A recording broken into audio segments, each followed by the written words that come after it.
સુરેન્દ્રજી, ખાસ કરીને સ્થાનિક સ્વરાજની ચૂંટણી છે, લોકોમાં કેવો ઉત્સાહ?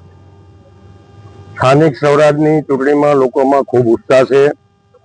હું 2-3 ગામડાની મુલાકાત કરીને આવ્યો છું. ભાદાઓ, પીપળી, ગ્રામ્ય વિસ્તારની મોરારી બાપુની સપ્તાહ પણ પાલિતાણામાં ચાલુ છે. છતાં પણ સવારમાં બૂથ ઉપર જે લોકોને જવું હોય એની લાઈન હતી. મતદાન ખૂબ ઊંચું થશે. સાથોસાથ તાપમાન પણ ઘણું છે. સવારના ટાઈમનું જે મતદાન થશે પછી બપોર પછી થશે. લોકોનો ખૂબ જ ઉત્સાહ છે. આમ તો પાલિતાણામાં તો ચૂંટણી પહેલાથી જ લોકોનો ઉત્સાહ ભારતીય જનતા પાર્ટી તરફ વળી ગયો છે. કેમ કે 10 સીટ તો બિનહરીફ થઈ ગઈ છે. 13 ફોર્મ નથી ભરાણા. 36માંથી 10 થઈ ગઈ એટલે અમારે 30 લેવાની છે. તો 30 સીટ તો રમતા રમતા લઈ લઈશું. 6 સીટ અમે આમાં પક્ષે આપવી પડે.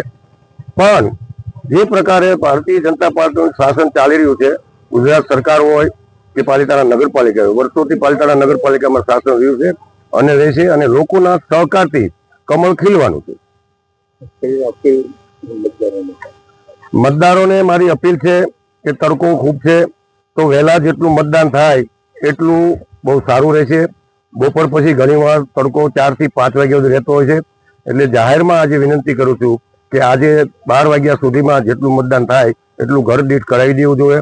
કાર્યકર્તાને પણ વિનંતી છે કે શેરી ગળીમાં બૂથ સુધી મતદારોને પહોંચાડે અને સ્વયંભૂ મતદારો આવશે, પરંતુ ઘરે જઈ અને વહેલું મતદાન થાય એટલી ટકોર કરવામાં આવે તો સારું રહેશે.